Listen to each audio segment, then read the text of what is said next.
Thank you, fellow Nigerians.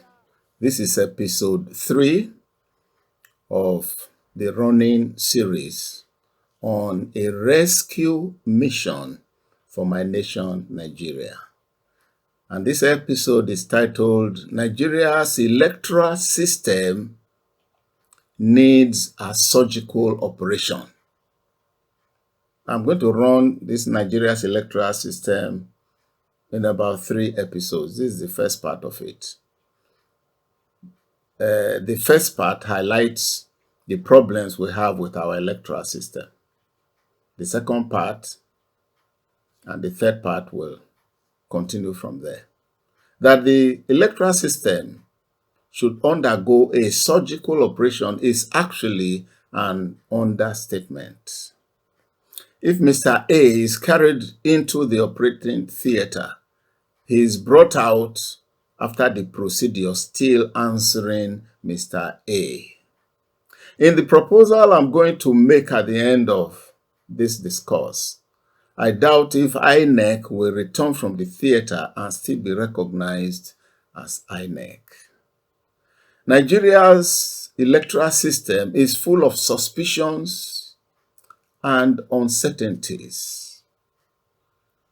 Contestants and the electorate no longer believe the decisions of the electoral umpire when results are announced. Generally, voters now believe that their votes will hardly count because of perceived corruption in the system. Nigeria's umpire is called the Independent National Electoral Commission, INEC, but it has not always borne that name. Let me give a quick rundown of our electoral umpire. From 1961 to 1966, we had the Federal Electoral Commission, FEC. The chairman was Mr. Eswa. Chief Michael Ane was chairman of FEC from 1976 to 1979. The presidential election conducted was disputed until it was settled at the Supreme Court of Nigeria as far as that time, 1976 to 79. From 1980 to 1983, we had the Federal Electoral Commission, FEDECO, headed by Justice Ovie Whiskey. I remember that at that time, at the end of the elections, Nigerians asked Justice Ovie Whiskey whether it was true that he was bribed with 1 million naira. His answer was that if he saw 1 million naira, he would faint. As far back as that time, we were already suspecting the chairman of our electoral umpires. From 1987 to 89, Nigeria had the National Electoral Commission, NECO, with Prof. Awa as chairman.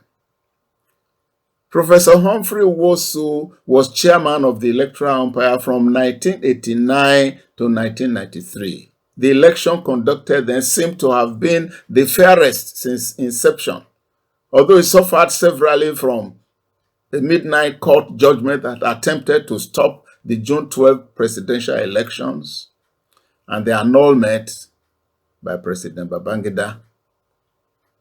Ambassador Okon Edet was hurriedly appointed by outgoing military president Babangida in 1993 and was also equally hurriedly sacked by the new military head of state, General Sani Abacha, same year.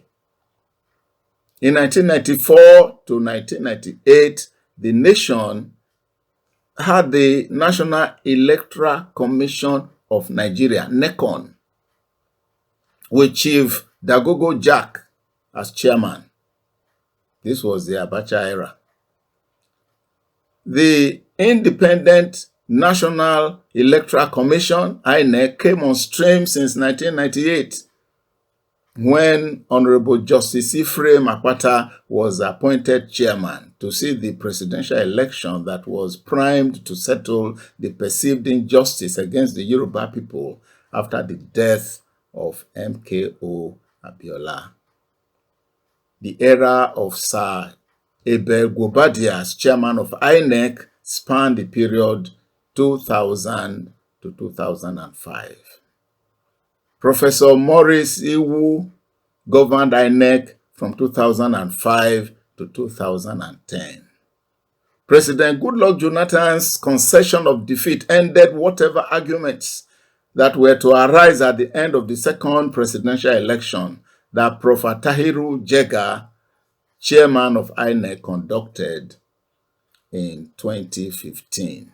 Professor Mahmood Yakubu was appointed chairman of INEC by President Buhari on 21st October 2015.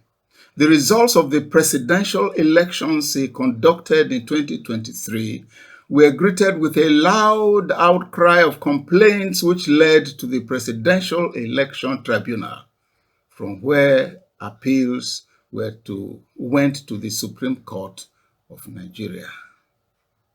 There have always been complaints and complaints about the elections conducted by our electoral umpires. I will not be quick to condemn the chairmen. It is between them and their God if they cheated, if they took bribes or converted people's mandate or compromised their sacred positions of trust. Rather, I believe that the issues they encountered in the electoral process were beyond human capability to handle. I want to emphasize that one, that the issues they encountered were beyond human capability to handle. Next time we shall hear how Nigeria has been using the wrong electoral system. So obviously, we have been using the wrong electoral system. My name is Dr. David, first son of Chief Mobuari Egberaise. Tap the subscribe button so that you can always be notified when another episode is posted. Share and keep sharing. Your comments are welcome. God bless you.